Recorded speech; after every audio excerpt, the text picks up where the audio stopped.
Hi everybody, I'm with a guest today. This is Thoreau. Thoreau, look, say hi.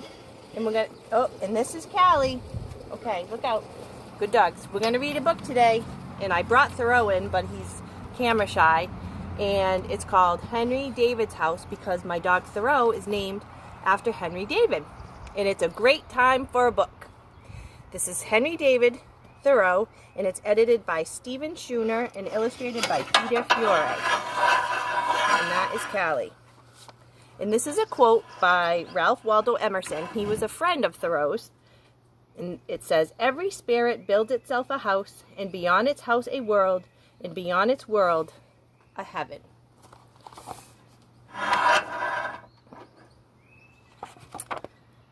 Near the end of March, I borrowed an axe and went down to the woods by Walden Pond and began to cut down some tall white pines for timber. It was a pleasant hillside where I worked, covered with pine woods through which I looked out on the pond. The ice in the pond was not yet dissolved, though there were some open spaces, and it was all dark and colored and saturated with water.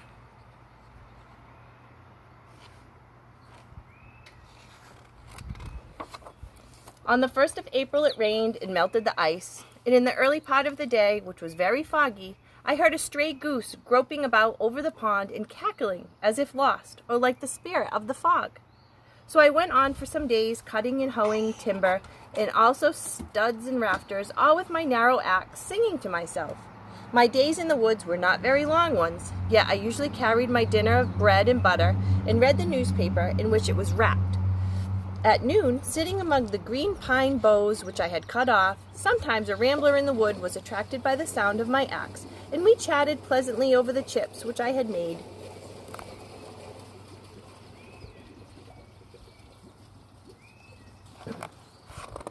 By the middle of April, my house was framed and ready for the raising. I had already bought the shanty off of James Collins, an Irishman who worked on the Fitchburg Railroad, for boards. I took down this dwelling, drawing the nails, and removed it to the pond side by small cartloads.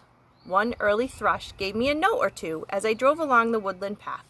I dug my cellar in the side of a hill sloping to the south, where a woodchuck had formerly dug his burrow.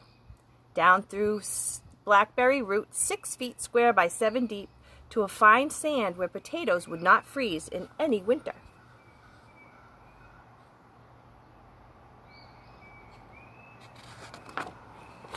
At length, in the beginning of May, with the help of some of my acquaintances, I set up the frame of my house.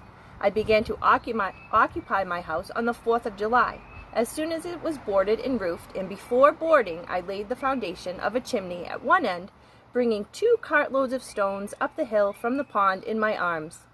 I built the chimney after my hoeing in the fall, before a fire became necessary for warmth, doing my cooking in the meanwhile out of doors on the ground, early in the morning.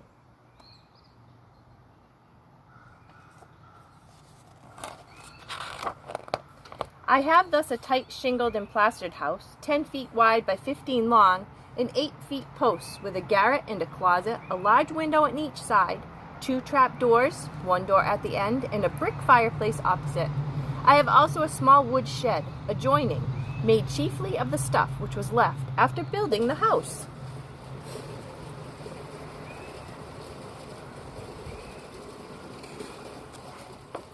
My furniture, part of which I made myself, consisted of a bed, a table, a desk, 3 chairs, 1 for solitude, 2 for friendship, and 3 for society, a looking glass 3 inches in diameter, a pair of tongs, a kettle, a skillet, and a frying pan, a dipper, a wash bowl, 2 knives and forks, 3 plates, 1 cup, 1 spoon, a jug for oil, a jug for molasses, and a lamp.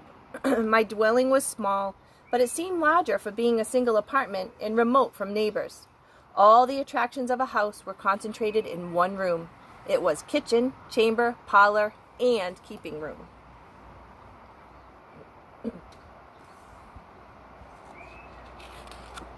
Sometimes in a summer morning, having taken my bath, I sat in my sunny doorway from sunrise till noon, wrapped in a reverie amidst the pines and hickories and sumacs in undistilled solitude and stillness, while the birds sang around or flitted noiselessly through the house, until by the sun falling in at my west window or the noise of some traveler's wagon on the distant highway, I was reminded of the lapse of time.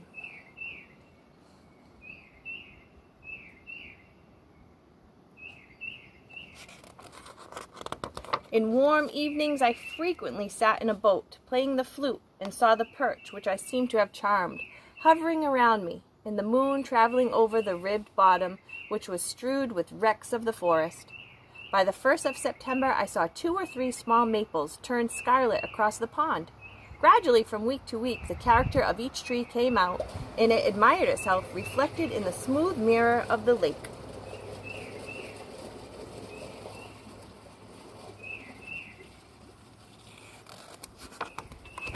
In October, I went to the river meadows and loaded myself with clusters more precious for their beauty and fragrance than for food. I collected a small store of wild apples for codling. When chestnuts were ripe, I laid up half a bushel for winter. It was very exciting at that season to roam the boundless chestnut woods with a bag on my shoulder and a stick to open, burrs within hand, and occasionally I climbed and shook the trees.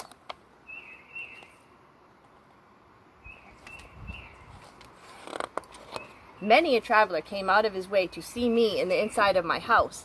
One real runaway slave among the rest, whom I helped to forward toward the North Star.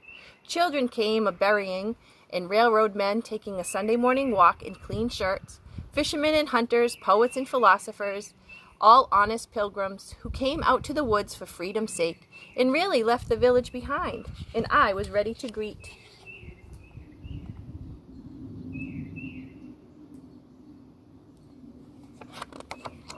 At length the winter set in good earnest, just as I had finished plastering and the wind began to howl around the house. One night at the beginning of winter, before the pond froze over, I was startled by the loud honking of a goose and stepped to the door. Callie, no. Oh, come on, bud. Shh. And I heard the sound of their wings like a tempest in the woods as they flew low over my house. A slight sound at evening lifts me by the ears and makes life seem inexpressibly grand.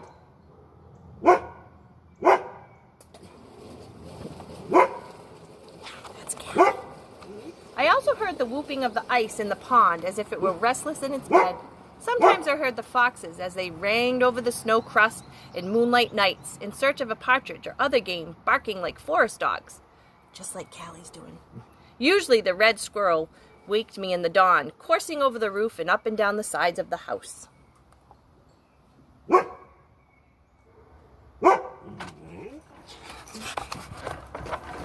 One attraction in coming to the woods to live was that I should have leisure and opportunity to see the spring come in. In April, the pigeons were seen again, and in due time I heard the martins twittering over my clearing. Early in May, the oaks, hickories, maples, and other trees were just putting out amidst the pine woods around the pond, imparted a brightness like sunshine to the landscape, essentially in cloudy days as if the sun were breaking through the mist and shining faintly on the hillsides here and there. And on the 3rd or 4th of May, I saw a loon in the pond, and during the first week of the month, I heard the whippoorwill.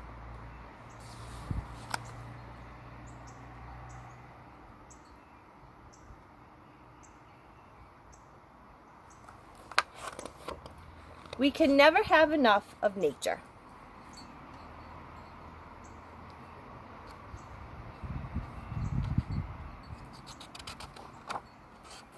And that, my friends, is the story of Henry David Thoreau.